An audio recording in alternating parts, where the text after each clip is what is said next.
今回は初心者向けのエレメント装備の紹介です。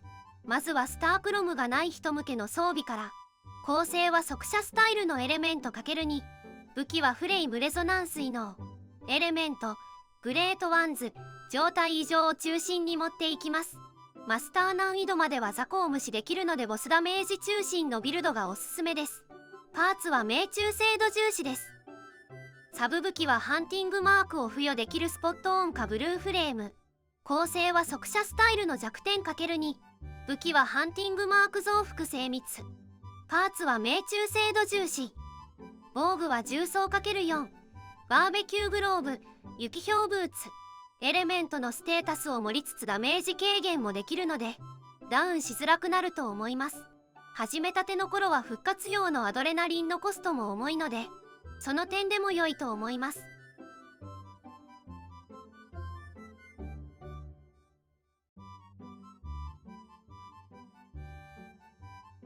頭は異常討伐の専門家異能。マスクは10度やけど異能。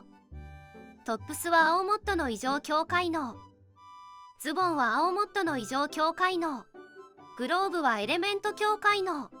足は戦闘準備の援護異能。クレイドルはこんな感じ。初心者サーバーだと内容が違うと思うのでその場合は火力アップ系をつけてください。次に飯バフについてです。このゲームは飯バフの有無が火力に直結するのでできるだけ食事をとることをおすすめします。食べ物は変異肉の骨付きソーセージ。グリーンドラゴンの異能語で作成すると料理効果が 38% 上昇するので基本的にグリーンドラゴンバフをつけて作ります。スターダスト串カツ。飲み物は奇想天外飲み物。ミームの強烈な冷たさを持ったキャラクターで作成すると料理効果が 30% 上昇するのでなるべくミームキャラで作りましょう。スターダストエナジードリンク。こちらもミームの肉体脱出を持ったキャラクターで作成すると理性値がマックスの時に HP が持続回復して便利なのでなるべくミームキャラで作成しましょう。初心者サーバーでクレイドルの戦術的跳躍がない場合は理性値が減らなくなるトウモロコシ焼酎がおすすめです。雑魚向けの場合は骨付きソーセージの代わりに灼熱肉煮込み鍋でも OK です。次に料理バフを付与してくれるグリーンドラゴンについてです。グリーンドラゴンは異能語で活躍度が90以上の時に 38% の料理バフをつけてくれます。90下回るとバフの効果量が 31% 等に減ってしまうので料理を作る前にグリーンドラゴンの状態を確認しましょう。グリーンドラゴンのデビはサイロファイのクラゲボスを倒した後の部屋に出現します。また難易度が高い方がより高レベルのデビが出やすいです。飯バフ後のステータスはこんな感じ。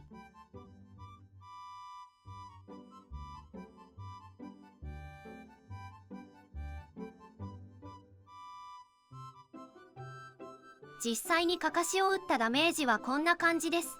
カカシは通常エネミー扱いなのでボスダメージなどは反映されません。ですので参考程度に見てください。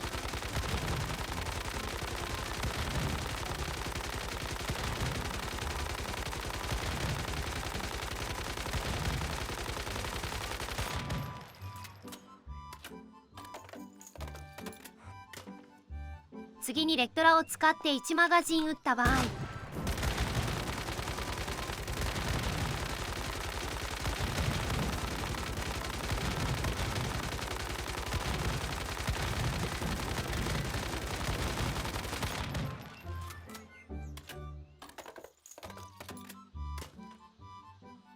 ちなみに料理バフの話で出てきたミームはこの2つです。次にスタークロムを使った防具の装備紹介です。構成は速射スタイルのエレメント ×2。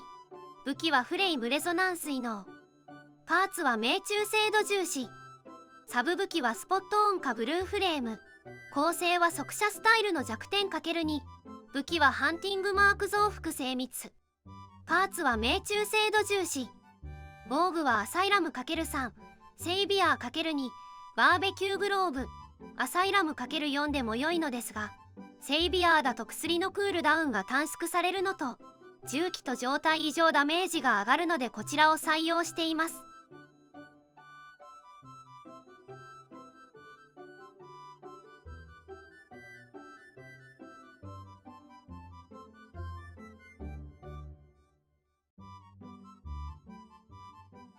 頭は異常討伐の専門家異能。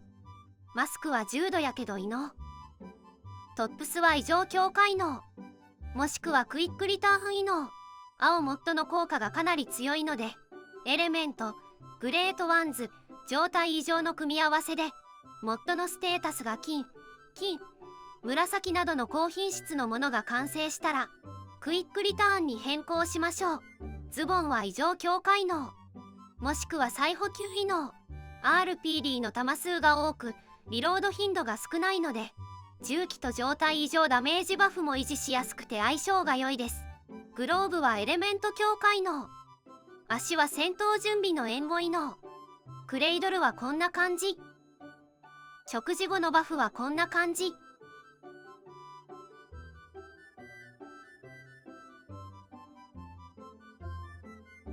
次にカカシを打った場合のダメージです。あくまで参考程度に見てください。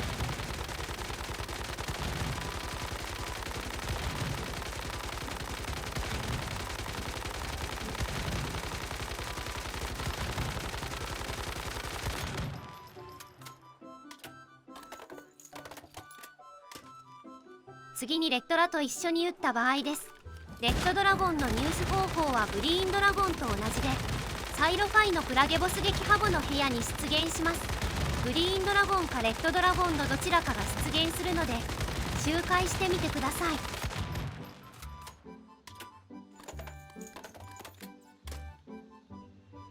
次に弾についてです。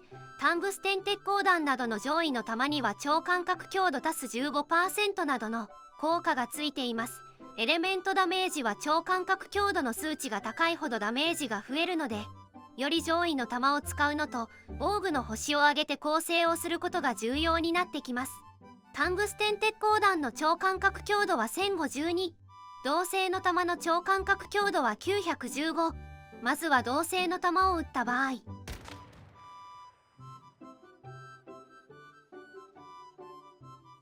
次にタングステン鉄鋼弾を撃った場合、結構ダメージに差があります。ここまでを踏まえてよりダメージを出したい場合の防具構成です。構成はアサイラム ×3、セイビアー ×2、アンクルブーツ1。アンクルブーツの効果はハンティングマークがついた対象に対してダメージ足す 30% アップです。なのでスポットオンを一発当ててから RPD とレッドラで攻撃します。実際にボスやサイロに行ってみました。ボスとサイロどもにトップスとボトムは青モッドを使用しています。こちらはエージェント装備の場合です。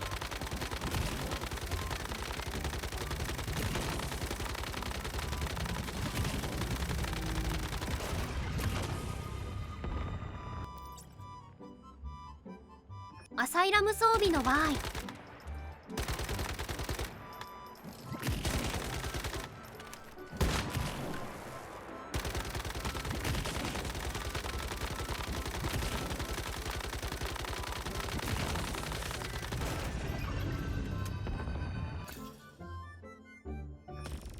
サイロシグマのマスターの場合、使っているのはアサイラムとアンクルブーツの装備です。サイロシグマはボスにすぐに行けて周回効率がかなり良いので、もっと集めのためにマスター周回をするならここもおすすめです。道中におもちゃがあるのでなるべく壊しながら進んでいきましょう。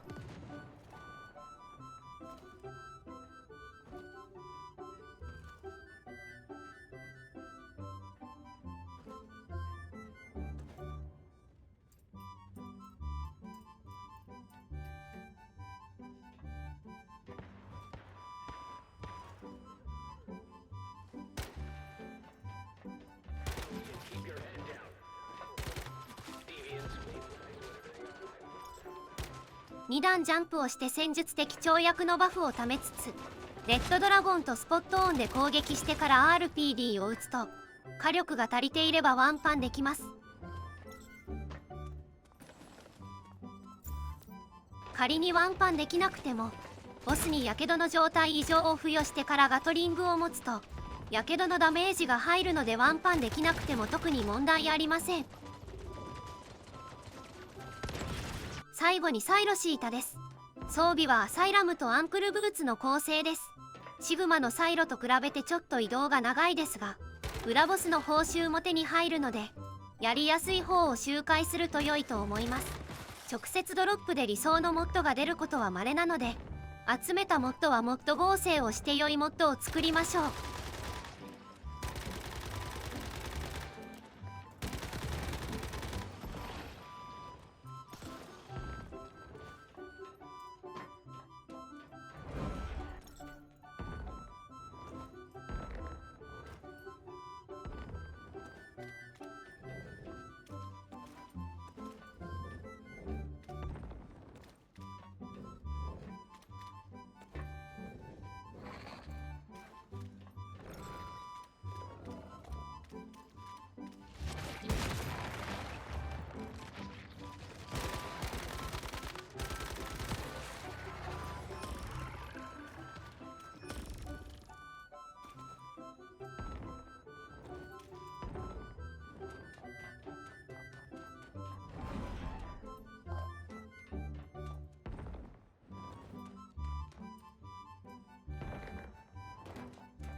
RPD は現環境でもトップメタの武器なので初心者にもおすすめの武器です。